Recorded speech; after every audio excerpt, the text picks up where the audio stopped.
Voilà, maintenant je n'oublie plus. Eh bien, Seigneur, nous voulons te remercier pour cette soirée passée ensemble. Seigneur, merci de ta parole. Seigneur, merci pour cette histoire d'Israël nous, que nous regardons, Seigneur, pour savoir quelles sont nos sources, quelles sont oui, l'origine de notre foi, Seigneur. Et c'est important, Seigneur, de savoir d'où on vient pour savoir où on va, Seigneur. Et nous voulons vraiment te remettre cet enseignement par ton Esprit Saint, Seigneur, de nous aider par ton Saint-Esprit de comprendre comment tu as agi avec ton peuple, comment tu as agi, Seigneur, dans l'histoire, malgré les difficultés, malgré les rébellions, malgré la dureté du cœur, Seigneur, tu es resté fidèle à ton alliance, Seigneur. Et nous voulons vraiment, oui, se mettre devant toi, Seigneur, pour étudier ta parole. Dans le nom de Jésus, Amen. Donc, on en était à Babylone. La dernière fois, on avait vu Daniel. On avait fait une petite escapade dans les récits prophétiques et apocalyptiques. Et là, on va revenir donc sur l'histoire d'Israël. Et donc, on sait que le temple a été détruit et le peuple juif, le peuple de Juda et les habitants de Jérusalem ont été emmenés en exode à Babylone par Nebuchadnezzar. Donc, on reprend l'histoire à ce niveau-là. Et on peut lire dans le psaume, c'est dans un psaume, hein, c'est pas dans le livre d'Esdras ou dans le livre des Chroniques. Psaume 137, versets 1 à 6. Au bord des fleuves de Babylone, où nous étions assis, où nous pleurions en pensant à Sion, au saule de cette contrée, nous avions suspendu nos lyres. Ceux qui nous avaient déportés nous demandaient des chants. Nos oppresseurs réclamaient d'être réjouis. Chantez-nous, disait-il, quelques chants de Sion. Comment peut-on chanter les chants que l'Éternel les chants de l'Éternel sur un sol étranger. Si jamais je t'oublie, Jérusalem, que ma main droite perde sa force et que ma langue se colle à mon palais, si je ne pense plus à toi, Jérusalem, si je ne te mets plus avant toute autre joie. Vous connaissez tous ce passage hein, qui a donné même des chants dans les années 60. Euh, si on peut parler de sionisme actuellement, le sionisme n'a pas été créé par Théodore Herzl, mais déjà à l'époque de l'exil de Babylone, on peut parler de sionistes, hein, parce que si je t'oublie Jérusalem, et vous savez, bon, c'était déjà une perte, hein, la perte de la ville, la ruine de la ville, la ruine du temple. Mais par contre, avec la ruine et l'exode, pas l'exode et l'exil, euh, est né tout naturellement l'espoir de revenir à Jérusalem, l'espoir de revenir à Sion, selon les paroles de Jérémie, hein, puisqu'il disait que l'exil allait durer 70 ans. Et lors de la chute du deuxième temple en 70 après Jésus-Christ, qui a duré quand même 2000 ans, il y a toujours eu de toute époque hein, cet espoir de revenir à Jérusalem, et même dans la Haggadah de Pessah, à la fin, c'est l'an prochain à Jérusalem, c'est fini, la prière finit hein, comme ça, l'an prochain à Jérusalem. Et donc depuis 2000 ans, le peuple juif a eu l'espoir de revenir sur sa terre ancestrale et sur la ville, sa capitale, Jérusalem. Donc la déportation à Babylone, hein, c'est de 586 et les premiers retours se sont faits à 538. Donc vous verrez que c'est pas un grand départ et un grand retour, mais ça a été plusieurs petits départs et plusieurs petits retours je dirais, presque 140 ans. Donc ça a été un tournant majeur dans l'histoire du judaïsme. Donc quand je parle de judaïsme, je parle de la religion après le schisme. Hein. Donc il y avait Israël et Juda. Et le judaïsme est la religion des Juifs, qu'on appelle maintenant hein, les Juifs, qui étaient les Judéens. Et ça a lieu simplement sur la tribu de Juda et de Benjamin. Et donc les principales conséquences, c'est quoi? C'est la naissance d'un judaïsme centré sur le texte et la loi. Pourquoi? Bah, vous en sans doute, hein, avec la destruction du temple de Jérusalem, les sacrifices deviennent impossibles. Donc il y a toute une partie de la Torah qui parle des sacrifices d'animaux, des sacrifices perpétuels et tout ça, ne pouvait plus être fait puisque le temple de Jérusalem n'existait plus.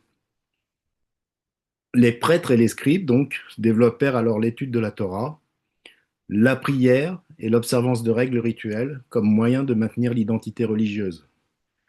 Comprenez bien que sans temple, ben, il y a plus d'identité qui est centrale, il n'y a plus de religion centrale, il n'y a plus de point central et tout part à volo. Et donc ils ont remplacé les prêtres et les scribes, ils ont remplacé les sacrifices par la prière et l'observance des règles rituelles.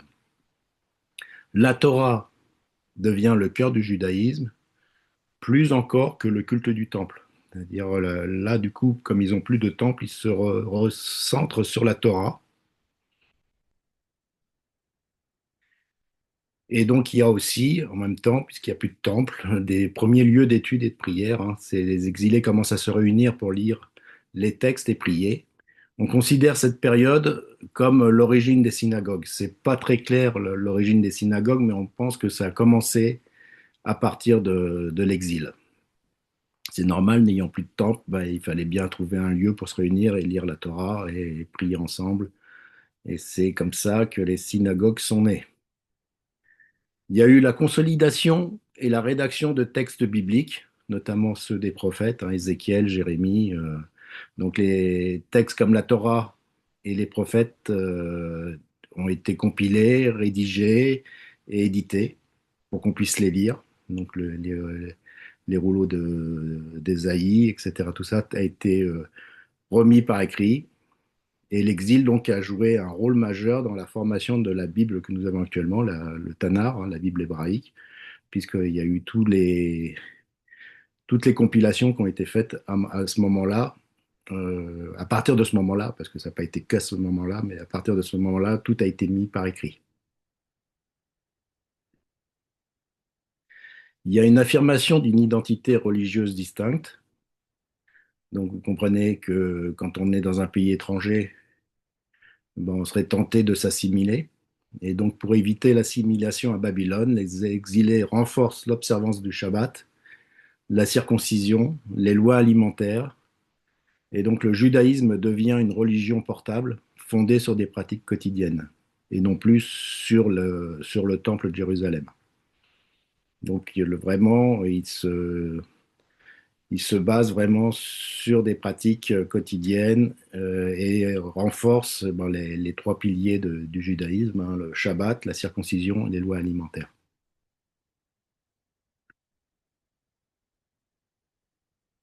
Il y a le développement de la diaspora juive. Donc il faut savoir que après l'exil de Babylone, bah, tous ne vont pas rentrer. Il y en a qui sont restés à Babylone, hein. Tous les exilés donc, ne rentrent pas en Judée après 538 avant Jésus-Christ. La communauté de Babylone devient l'une des plus importantes du monde, juif, pendant des siècles. Et il y a la naissance durable d'un judaïsme de diaspora, hein, diasporique, euh, dans tous les pays du monde, donc Babylone, mais aussi en Égypte, Alexandrie, euh, en Syrie, enfin il y a tous les endroits où les Juifs ont été déportés. Beaucoup sont restés et ont formé des communautés juives dans les différentes nations. Donc, la communauté. Donc, voilà, l'histoire de. Vous savez que c'est Pourim en ce moment, l'histoire de Esther et de Mardoché, Morderaï, à Suse, capitale de la Perse. C'était des Juifs qui n'étaient pas rentrés en Judée, donc qui ont continué à être en Perse. Donc, c'était plus Babylone, hein, mais c'était la Perse qui avait repris le royaume suivant. Et l'histoire d'Esther, bah, on pourrait dire que c'est des Juifs qui sont restés et qui se sont presque assimilés, puisque Esther était devenue reine de Perse. mais assimilés sans oublier le judaïsme, bien sûr. Mais ils sont restés. Mordechai était le premier ministre du roi Assuérus, etc., etc. Donc ils ont non seulement ils sont restés en diaspora, mais ils ont aussi influencé énormément les rois et les ministres de ces royaumes. Influence de l'exil à Babylone, donc il y a un truc qui est très important, c'est le changement du calendrier. Pendant l'exil, les Juifs ont été en contact avec le calendrier babylonien, dans lequel l'année administrative commence à l'automne, dans ces pays-là.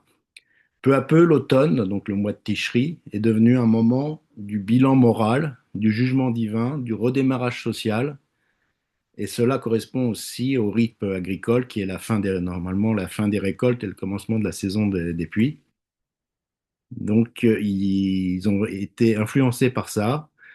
Alors que dans la Bible, vous savez pas, que l'année commence bien en Nissan, c'est-à-dire au mois de mars, avril, car dans la Torah, Dieu dit à Moïse en Égypte, ce mois-ci sera pour vous le premier des mois, dans Exode 12, hein. Nissan est donc le premier mois religieux depuis la sortie d'Égypte, c'est le mois où il y a Pessah, c'est là, à partir de là qu'il y a le Nouvel An, 14 jours après le Nouvel An, c'est Pessah, la fête de Pessah.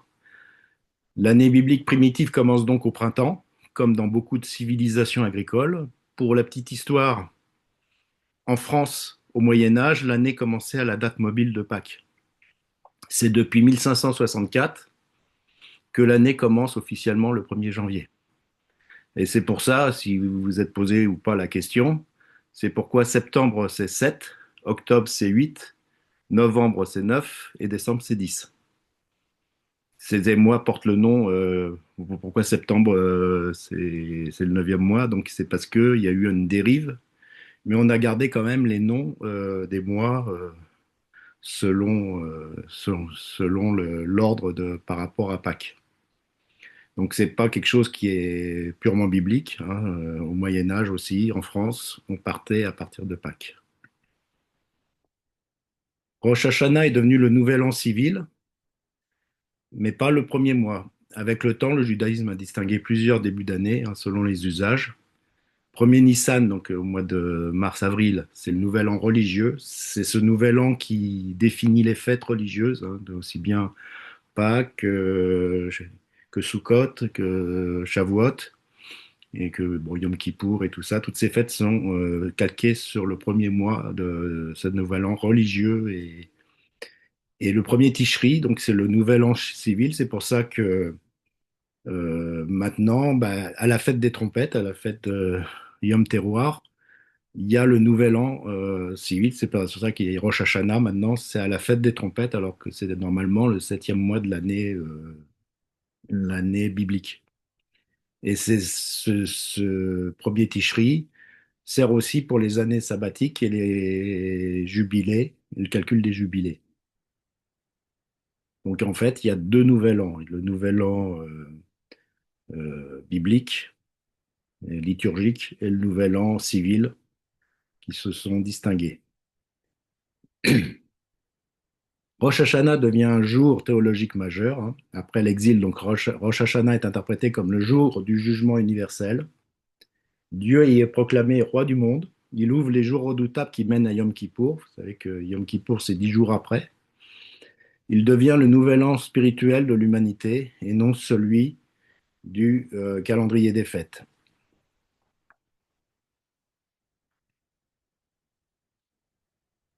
Donc, pendant l'exil à Babylone, il y a aussi l'adoption des noms babyloniens.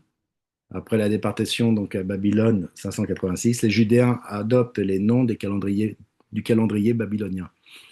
Ainsi, la majorité des noms des mois hébraïques actuels sont d'origine acadienne, c'est la langue qu'on parlait à Babylone, hein. Parfois légèrement modifiée en hébreu, par exemple Nissan, ça vient de Nitsanu, Tishri vient de Tachritu, alors c'est des significations acadiennes, je ne les ai pas mises là. Kislev, c'est Kislimu, et Tammuz est carrément le nom d'un dieu mésopotamien. Donc il y a un mois, dans le calendrier hébraïque, il y a des mois qui portent le nom des idoles babyloniennes. Hmm. Je ne sais pas si vous avez des questions à ce niveau-là.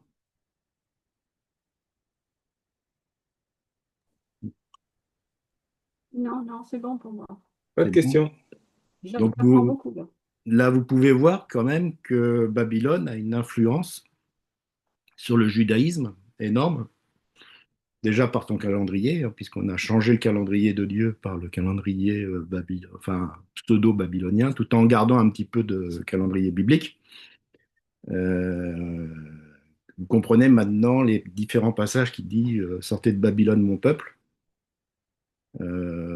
Parce que, bon, on peut être sorti de Babylone physiquement, mais on peut être spirituellement encore dans Babylone. Et ça vaut pour le peuple juif, mais ça vaut aussi pour les chrétiens.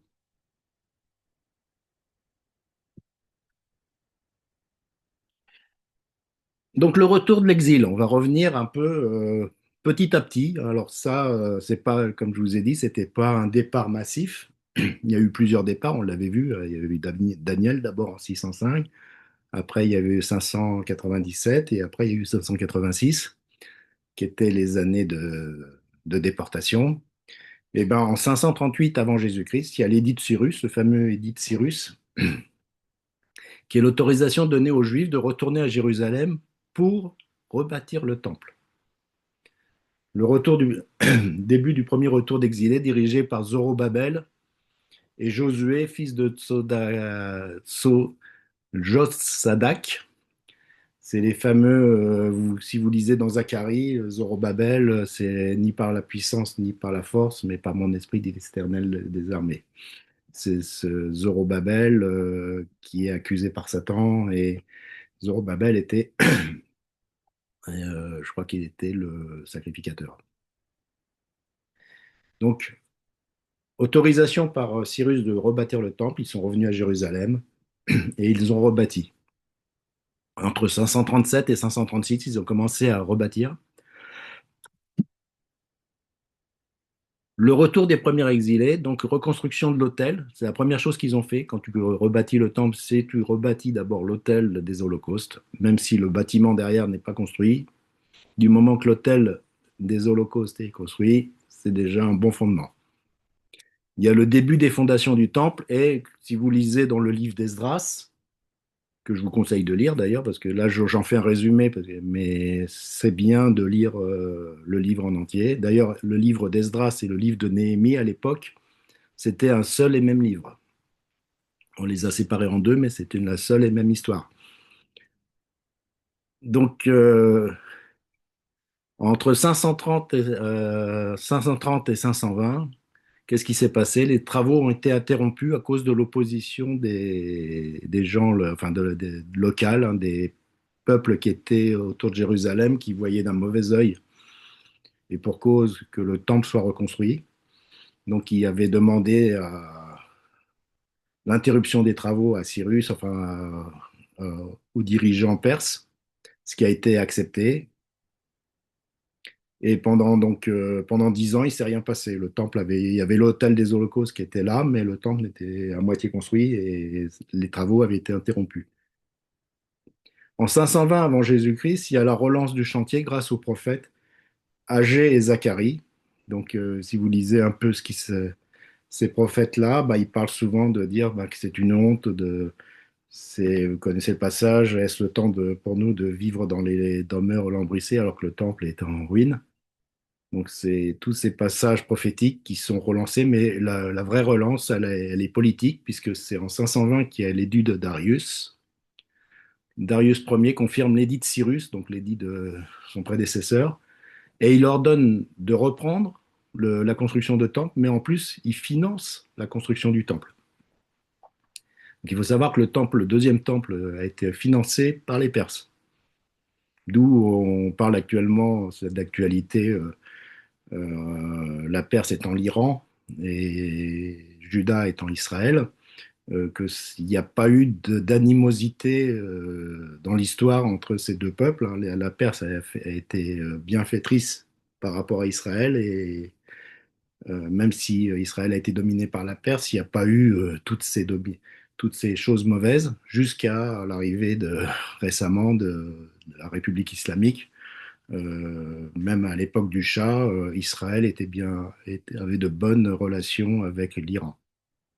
Donc ça explique aussi ce qu'on peut vivre dans notre actualité brûlante. Et en 516, donc les travaux ont été repris en 520. Et en 516, 500 alors 516 ou 515, il y en a qui disent 515 puisque la dédicace a été faite à la fête de Pâques de l'année 515.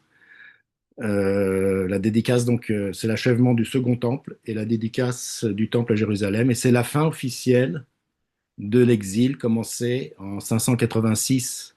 Enfin, c'est la destruction du temple, hein, 586 avant Jésus-Christ. La reconstruction du temple, c'est 516 avant Jésus-Christ. Donc, il s'est bien passé 70 années entre la destruction et et la reconstruction et l'achèvement du temple. Donc, la prophétie de Jérémie s'est accomplie à ce moment-là. Mission d'Esdras, ou Ezra. C'est en 457 avant Jésus-Christ. Donc, c'est l'édit d'Artaxerxès pour Esdras. Vous lisez ça dans le livre d'Esdras, hein. Donc, il autorise Esdras à aller à Jérusalem, lui donne autorité religieuse, finance le culte du temple, donc ils reprennent le culte, hein, à ce moment-là, et mission d'enseigner la loi de Moïse, réformer la vie religieuse du temple, et je dirais même la vie politique des habitants de Jérusalem. Euh, Là, vous notez qu'il y a quand même eu il y a 59 ans d'écart entre la fin de la construction du temple et l'arrivée d'Esdras. Donc, vous voyez que c'était pas quelque chose qui s'est fait, il y a eu ça presque 60 ans entre la fin du temple, enfin la fin de la construction du temple. Donc, le second temple existait déjà depuis 60 ans, quand Esdras est venu à Jérusalem remettre un peu d'ordre dans le culte du temple. Et la mission de Néhémie, lui, ça a été de reconstruire les murailles. Et ça date donc de 445 avant Jésus-Christ. C'est l'édit d'Artaxerxès pour Néhémie, où le roi envoie Néhémie, gouverneur de Juda, mission de reconstruire les murailles de Jérusalem. Donc il faut savoir que pendant 70 ans presque, le temple était construit, et il avait sûrement des propres murailles, comme on voit des fois au mont du temple, mais Jérusalem était toujours en ruine et ses murailles n'étaient pas rebâties. Donc je vous dis, il y a eu 60 ans, 70 ans d'écart entre tout ça. Et en 445, donc, il y a eu le début des travaux des murailles qui s'est pas fait sans mal non plus, puisque pendant qu'il y en a un qui bâtissait, l'autre avait les armes pour se défendre des populations locales. Et il y a eu donc une reconstruction, par contre, très rapide malgré l'opposition. On verra ça dans les prochains enseignements, hein, puisque il y aura tout un enseignement sur la construction des murailles. Et en fait, les murailles se sont terminées en 52 jours. Et en 444 avant Jésus-Christ, Jérusalem est redevenue une ville avec un temple et des murailles et des portes fermées et qui n'étaient pas ouvertes à tout vent. Vous avez des questions là? Non, pas de question. Donc vous voyez que Non. quand même, on lit ça comme ça, on pense que tout s'est fait d'un coup. Ouais.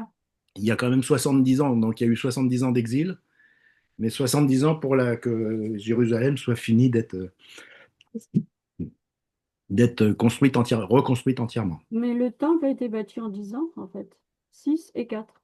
Oui, il a été bâti dans une dizaine d'années, oui.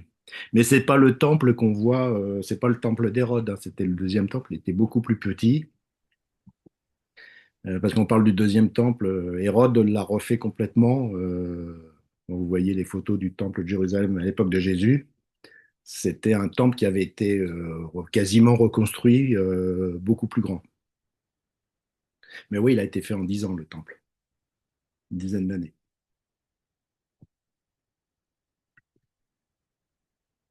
Donc, les réformes spirituelles finales, donc c'est en 444 après que les murailles ont été finies d'être bâties, il y a la grande assemblée qui se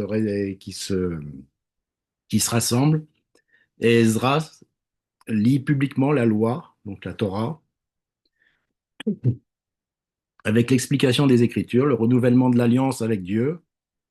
Il renvoie les femmes étrangères Et donc, il y a la naissance d'un judaïsme centré sur la Torah. On va revenir sur Esdras.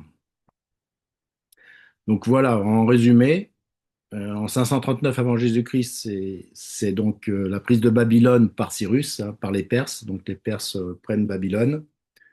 Dès 538, un an après, l'édit de Cyrus qui permet aux exilés de revenir bâtir le temple. En 536, il y a la fondation du temple. En 520, l'édit de Darius qui demande la reprise des travaux et finance le temple. En 516, 515, on n'est pas à une année près, le temple est terminé, donc il accomplit les 70 ans de la prophétie. Et on descend tout de suite en 457 avant Jésus-Christ pour Esdras qui arrive à Jérusalem. En 445, soit 12 ans après, c'est Néhémie qui arrive à Jérusalem. Et en 444, un an, 52 jours après, c'est les murailles qui sont achevées. Voilà, ça c'est pour le retour d'exil. Donc Esdras, Ezra en hébreu, c'est un personnage très important dans l'histoire du judaïsme. C'est même, il est considéré par les Juifs comme le second Moïse. Il y a eu Moïse qui a donné la Torah et qui a fondé le peuple d'Israël, et Ezra, lui, a remis Israël sur rail, je dirais. Pas Israël, quand je parle d'Israël, c'est Juda, sur rail, après l'exil, parce qu'il y avait pas mal de choses qui étaient parties un peu dans la nature. Donc Ezra est descendant d'Aaron, ce qui lui donne une légitimité sacerdotale. Il est décrit même dans le livre d'Ezra comme un scribe expert de la loi de Moïse, qui a consacré sa vie à étudier la loi du Seigneur, à pratiquer et enseigner en Israël les lois et les règles. Vous pouvez lire ça dans Esdras 10, 7, 10. Donc, il est un scribe, prêtre et chef spirituel juif. Il joue un rôle majeur dans la renaissance religieuse d'Israël après l'exil à Babylone. Donc, quand on dit Israël, c'est Juda, hein, bien sûr. Il est surtout connu pour avoir rétabli la loi de Moïse au cœur de la vie du peuple juif. Esdras arrive à Jérusalem donc vers 700, 458 avant Jésus-Christ, sous le règne du roi perse Artaxerxès Ier. Envoyé officiellement par le roi perse, Esdras reçoit l'autorité religieuse, les ressources financières, la mission d'enseigner la loi de Dieu, et à son arrivée, il découvre une situation préoccupante, notamment en ce qui concerne les mariages mixtes avec les peuples païens. Donc, beaucoup de gens, y compris des placés en rang, notamment des sacrificateurs, avaient pris des femmes étrangères s'étaient mariés avec des femmes étrangères et avaient eu des enfants avec. La loi était négligée et il y avait un affaissement de l'identité religieuse en tant que juif. Ils commençaient à s'assimiler, quoi. Que bon, finalement, c'était la Torah, c'était bien, mais c'était pas. Il y avait le temple, mais bon, c'était un peu tiède, quoi. Esdras a compris que le plus grand danger pour les Juifs, c'est l'assimilation parmi les nations et l'abandon de la Torah. C'est-à-dire le risque, ça a été le risque pendant même jusqu'à présent, c'est que grand nombre de Juifs s'assimilent et perdent carrément leur identité juive. Et on estime à peu près à 10 millions, je parle des Juifs, hein, je parle de la tribu de Juda, hein, je parle uniquement je parle pas des 11 tribus, des 10 tribus d'Israël qui sont parties, qui, elles, se sont toutes assimilées, mais dans la tribu de Juda, à peu près à 10 millions, les Juifs ayant abandonné leur foi durant l'histoire. Quand je dis l'histoire, c'est l'histoire jusqu'à présent. Alors, c'est une estimation, hein, il y en a qui disent 10 millions, il y en a qui disent le double, mais par contre, c'est le plus grand danger du judaïsme, ça a été ça, c'était l'assimilation, et je pense qu'il y a eu plus de Juifs qui se sont assimilés que c'est un rabbin qui est Ron Chaya qui disait que que l'assimilation avait fait plus de morts chez les Juifs que la Shoah. Sachant que par de mort, je dirais spirituelle. Il pose des bases du judaïsme par une réforme religieuse. Donc c'est lui qui crée réellement ce qu'on appelle maintenant le judaïsme. Esdras réagit avec prière, jeûne, confession publique des fautes.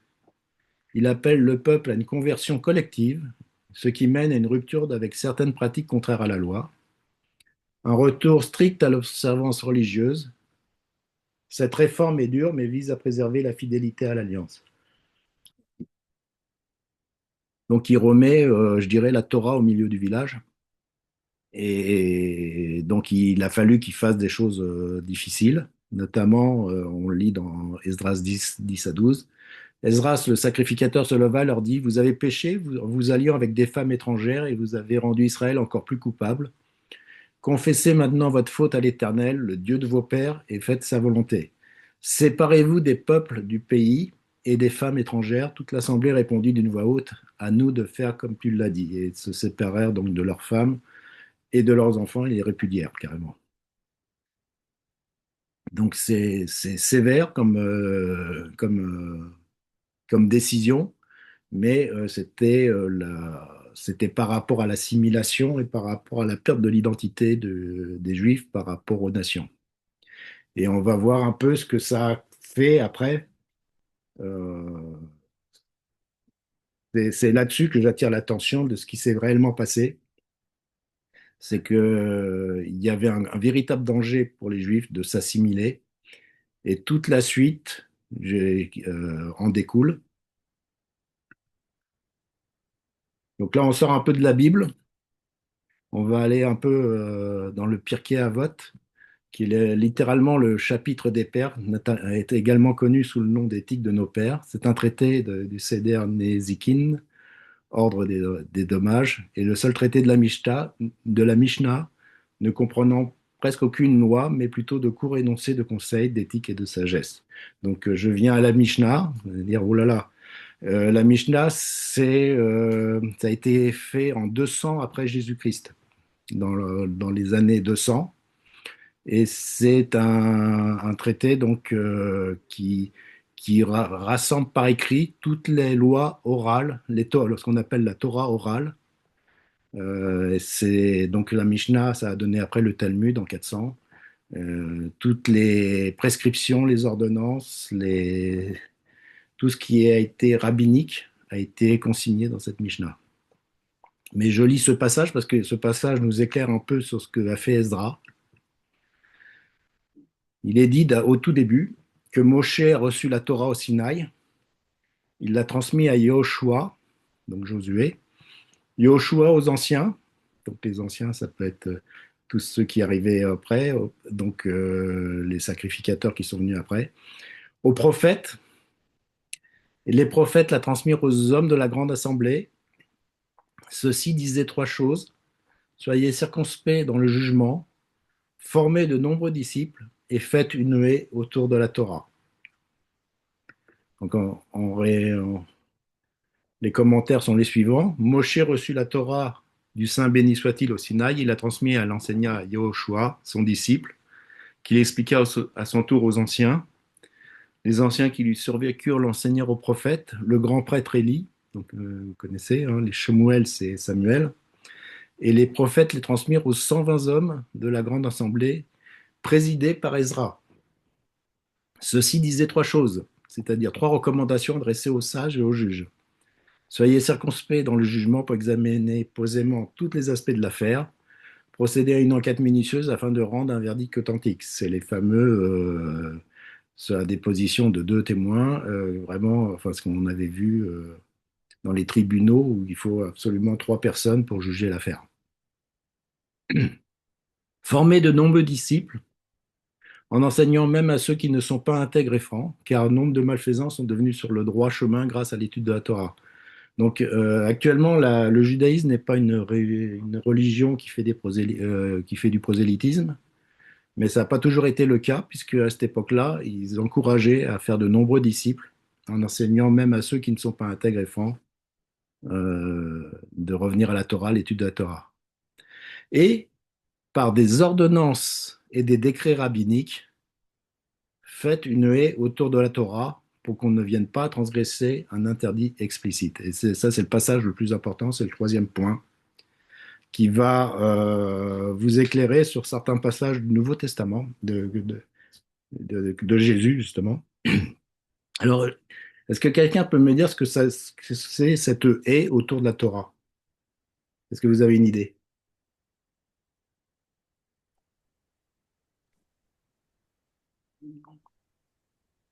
Allô, allô?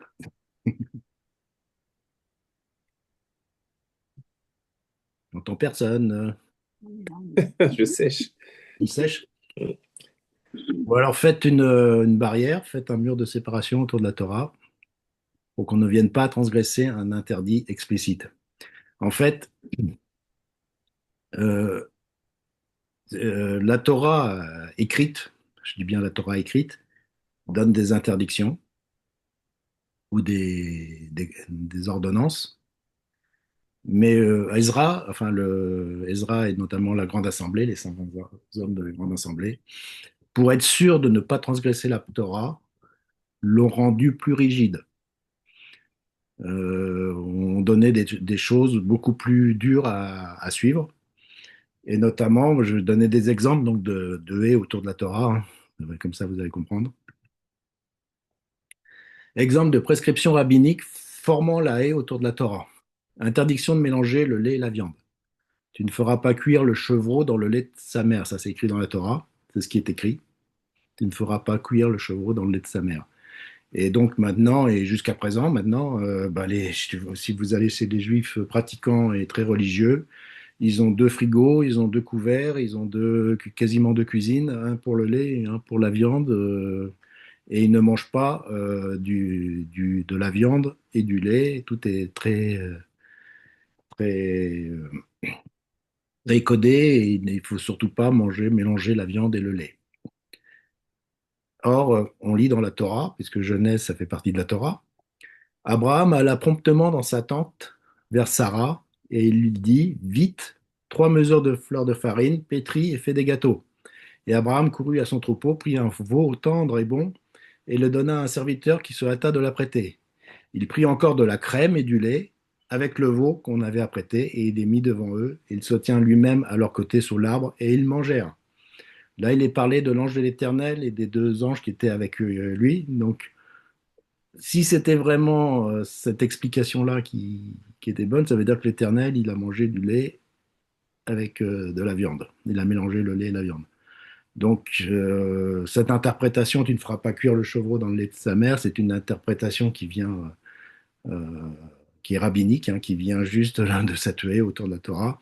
Donc, pour pas effreindre ce commandement qui était mal compris, ils ont fait des règles alimentaires qui n'étaient pas nécessaires parce que ce chevreau dans le lait de sa mère, il y a deux interprétations. C'est soit tu ne tueras pas un chevreau qui est non sevré ou un animal non sevré. Ça, c'est la première interprétation. Ou alors, c'est un rite païen qui avait lieu à l'époque où on faisait cuire les chevaux dans le lait de la mère et qu'il fallait pas faire puisque c'était un rite idolâtre. Voilà les explications qu'on peut donner. Ça, donc, c'est la première premier exemple. Le deuxième exemple, et non des moindres, c'est l'interdiction de manger avec un non-juif et d'entrer chez lui. Mhm. Et ça a un impact direct sur le Nouveau Testament, puisque Dieu, il a fallu qu'il donne des visions quasiment pour déformater les apôtres de ça.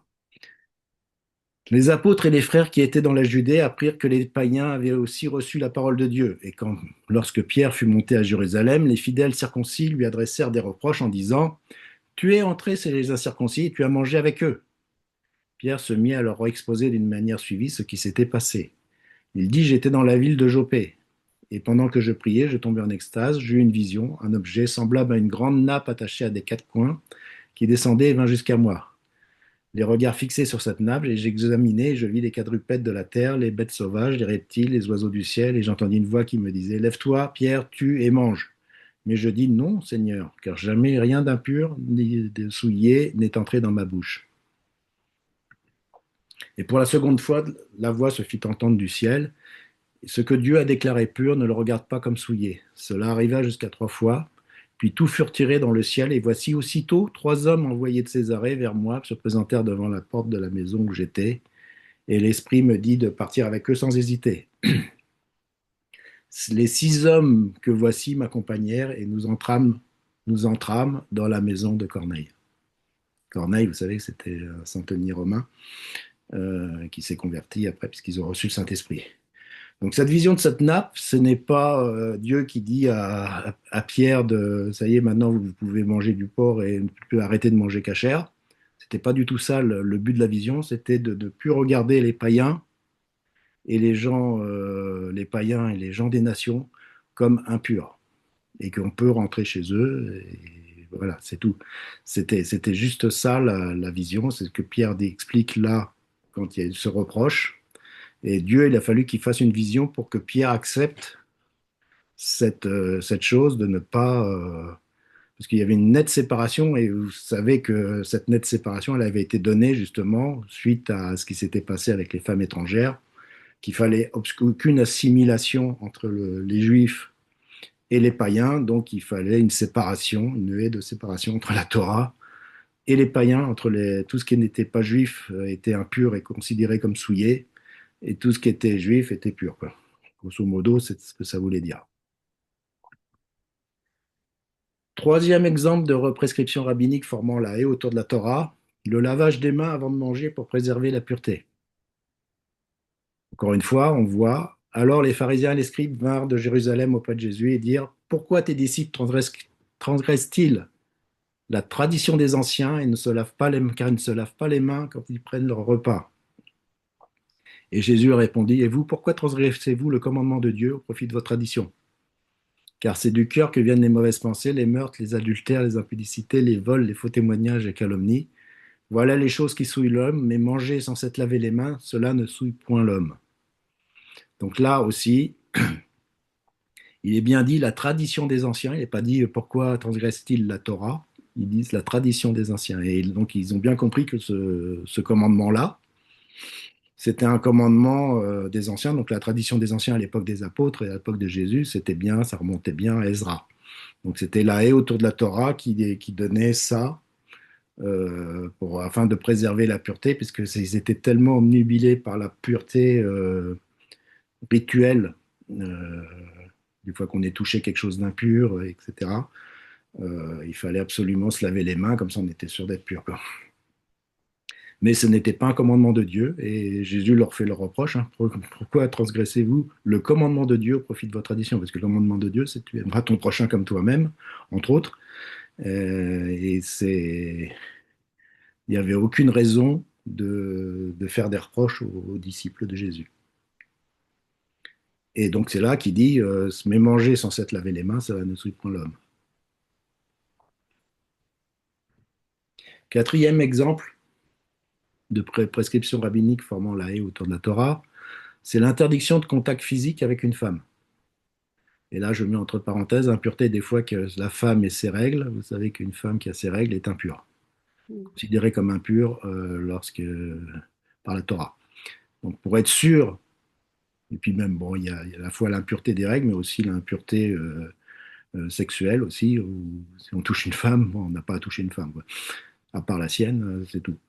Car elle disait, si je puis seulement toucher ses vêtements, je serai guérie. Au même instant, la perte de sang s'arrêta, et elle sentit dans son corps qu'elle était guérie de son mal. Jésus connut aussitôt dans lui-même qu'une force était sortie de lui, et se retournant au milieu de la foule, il dit, qui a touché mes vêtements? Et les disciples lui dirent, tu vois la foule qui te presse, et tu dis, qui m'a touché? Et il regardait autour de lui pour voir celle qui avait fait cela. La femme effrayée et tremblante, sachant ce qui s'était passé en elle, vint se jeter à ses pieds et lui dit toute la vérité. Mais Jésus lui dit, ma fille, ta foi t'a sauvée, va en paix et sois guérie de ton mal. Donc là, ça remet en relief ce passage. En plus, elle était impure puisqu'elle avait une perte de sang en plus, qu'elle a osé toucher Jésus alors que c'était une interdiction totale, non seulement pour un rabbin, mais en plus, voilà, ça se faisait pas, quoi.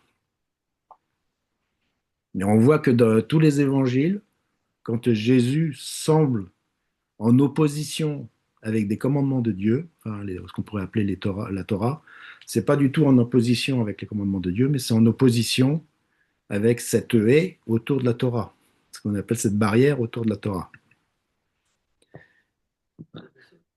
La tradition des hommes, ce qui dit la tradition des hommes. Donc il y a eu aussi un durcissement du respect du Shabbat, donc avec interdiction de porter, de faire du bien, du mal, etc. Donc dans le etc., je mets etc. parce que sinon, rien que le titre aurait pris peut-être une diapo ou deux. Parce que le Shabbat est devenu tellement codifié par la haie autour de la Torah qu'il est devenu insurmontable, quoi. Vous savez que même à l'époque, c'était interdit de combattre le jour de Shabbat, hein, de faire du bien et du mal, donc interdit aussi de faire la guerre le jour de Shabbat. Et il faut savoir, on verra ça dans les récits plus tard, que à l'époque des Maccabées, à l'époque des Asmonéens, il y a je ne sais plus combien de milliers de personnes qui se sont fait massacrer parce que ils avaient été attaqués le jour de Shabbat et ils ne s'étaient pas défendus. Donc c'était vraiment une interprétation très stricte du Shabbat et qu'on a encore aujourd'hui, hein, certaines, alors que le Shabbat tel qu'il est décrit dans la Torah écrite est beaucoup plus simple. Il arriva un autre jour Shabbat que Jésus entra dans la synagogue et qu'il enseignait. Il s'est trouvé un homme dont la main droite était sèche. Les scribes et les pharisiens observaient Jésus pour voir s'il ferait une guérison le jour de Shabbat. C'était afin d'avoir sujet de l'accuser par rapport à cette haie autour de la Torah, bien sûr, par rapport à la tradition des hommes, pas par rapport à la Torah, mais par rapport à la haie autour de la Torah. Mais il connaissait leurs pensées. Il dit à l'homme qui avait la main sèche, lève-toi et tiens-toi au milieu. Il se leva, il se tint debout, et Jésus leur dit, je vous demande s'il est permis le jour de Shabbat de faire le bien ou de faire le mal, de sauver une personne ou de la tuer. Alors, promenant ses regards tous sur eux tous, il dit à l'homme, étends ta main, et il le fit, et sa main fut guérie. Il y a ça, il y a ce passage-là. Alors, il y a tous les passages concernant le Shabbat, hein. Il y a la fois aussi où il guérit un jour de Shabbat un homme et il lui dit, lève-toi et prends ton lit et marche. Et donc, comme il a dit à l'homme de prendre son lit, donc de porter quelque chose, que c'était interdit de porter quelque chose, c'est aussi là aussi une prescription rabbinique qui forme la haie autour de la Torah, interdiction de porter. Donc, Jésus a transgressé en disant à l'homme, prends ton lit. Et donc, il s'est fait accuser pour ça. Et il y a aussi le fameux passage où Jésus il dit qu'il est le maître du Shabbat et que le Shabbat a été fait pour l'homme et non pas l'homme pour le Shabbat. Dans la Torah, le Shabbat avait été fait pour l'homme, et dans la haie autour de la Torah, l'homme a été fait pour le Shabbat. C'est-à-dire, il y avait tellement de recommandations, d'ordonnances et de prescriptions que bah, euh, c'était pas du repos de vouloir suivre tout ça. Voilà, est-ce que vous avez des questions par rapport à ça? J'ai donné quelques exemples, hein, mais il peut y en avoir d'autres. J'ai pas. Est-ce que ça éclaire aussi sur les textes de Jésus? Bah, fatalement, hein. Parce que quand vous savez ça, nous on pense en tant que, enfin, chrétien, je pensais que Jésus était contre la loi, quoi. C'est-à-dire il était contre les commandements que son père avait donnés à Moïse. Non, pas du tout. Il était contre les prescriptions rabbiniques qui avaient été rajoutées dans ce qu'on appelle la Torah orale.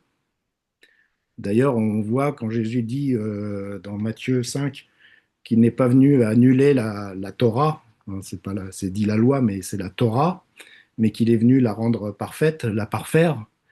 C'était Mm. de ça qu'il parlait, c'est-à-dire, et il dit après quelque chose de très important. Il dit tant que le ciel et la terre existeront, pas un seul trait de lettre disparaîtra de la Torah. C'est-à-dire, mais là, il parle de la Torah écrite puisqu'il parle de traits de lettres. Il ne parle pas de tous les commentaires qui ont été rajoutés après par les rabbins et toutes les prescriptions, les ordonnances qui ont été rajoutées euh, par. Alors, je dis pas, hein, je ne vais pas faire de l'anti-judaïsme, mais ce qu'a fait Ezra à cette époque-là, c'était bien, puisque c'était pour sauver vraiment l'identité juive. Sinon, ils auraient tous été assimilés, on n'aurait même plus eu la Bible au jour d'aujourd'hui. Donc ça a été voulu, ça a été fait, mais comme vous connaissez les hommes, hein, on en rajoute, c'est Monsieur Plus, hein. On en rajoute, il y en a qui il revient après, bah, lui il a fait plus, moi je vais faire plus plus. Puis le troisième il arrive, bah, lui il a fait plus plus, moi je vais faire plus plus plus et ainsi de suite. Et à l'époque de Jésus, la Torah orale, parce que c'est de la Torah, c'est des prescriptions et des ordonnances, était complètement un carcan. C'est pour ça qu'il dit à un moment, malheur à vous, pharisiens inscrits, parce que vous avez comment vous avez fait des lois, enfin vous avez fait des prescriptions et des ordonnances, vous interdisez aux hommes d'entrer dans le royaume des dieux, de Dieu à cause de ce que vous faites. Vous faites des prescriptions, mais vous-même, vous ne les portez pas du bout des doigts. Je connais plus ce passage exactement.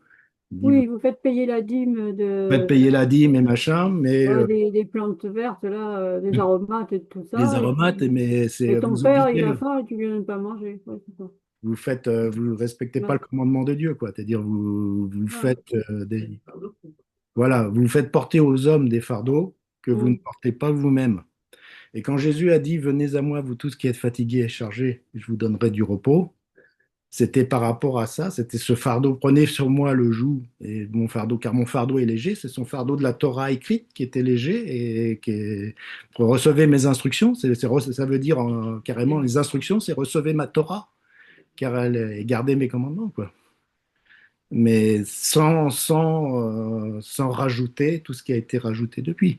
Mm. Et donc ça arrive au dernier passage que vous connaissez tous, et ce sera ma conclusion d'aujourd'hui.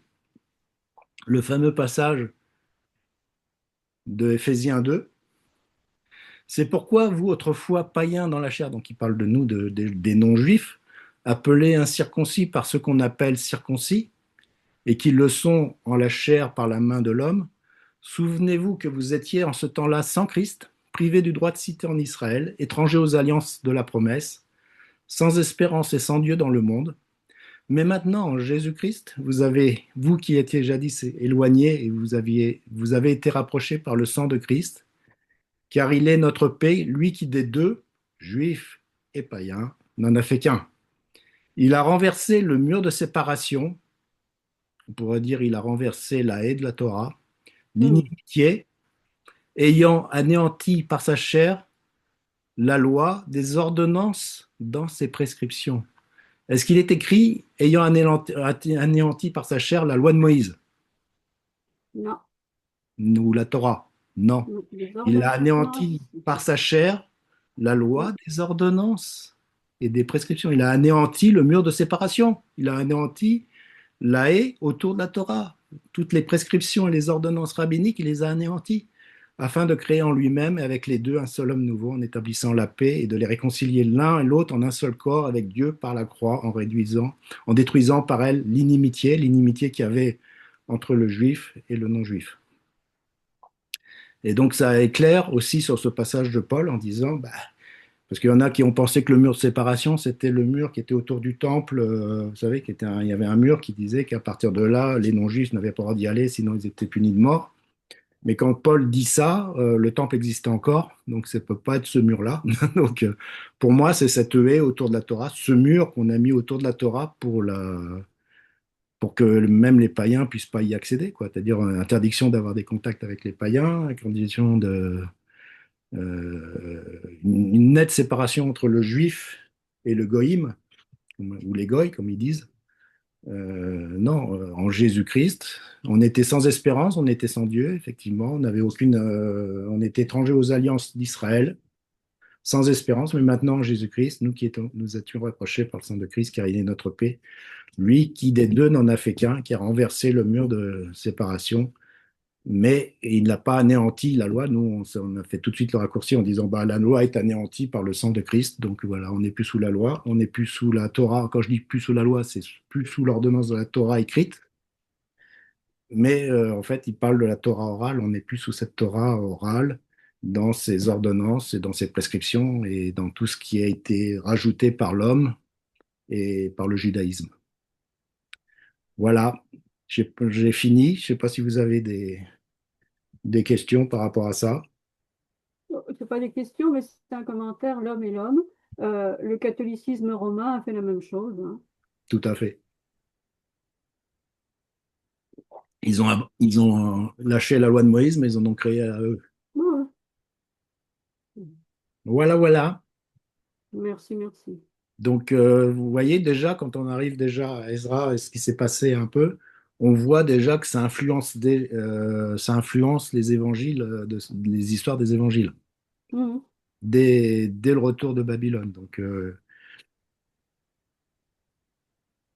c'est bon? Moïse, tu as des questions? Non, pas de question. Et Katia non plus? Est-ce que vous les aviez vus comme ça, les passages des évangiles, tout ce que les passages que je vous ai cités du... Pour ma part, oui, c'est marrant, je ne sais pas d'où ça vient. Est-ce la formation que j'ai eue au tout départ, je m'en rappelle plus, mais pour moi, c'est oui, euh, je voyais bien l'histoire entre les pharisiens et Jésus et ça, ça fait railler dur entre eux, hein, oui. Hmm. Ah oui, non, ça a fait railler. Il faut savoir que les pharisiens, en plus, c'était le mouvement juif le plus éclairé. Mhm. Et on va dire que c'était les évangéliques du judaïsme. Si on peut parler d'évangélique par rapport au catholicisme, ou autre chose. C'était vraiment le dernier mouvement de l'esprit qu'il y avait eu, c'était les pharisiens. Par contre, ce que je me dis, c'est que au regard de ce que tu as dit aujourd'hui avec les références, je vais reprendre ma Bible et la noter avec toutes les références en parallèle. Parce que ça, euh, ça éclaire, c'est tout simplement. Ce que je pense n'a aucune valeur, mais si on met la parole ensemble, face à face, ah tiens donc. Ouais, ouais. Voilà.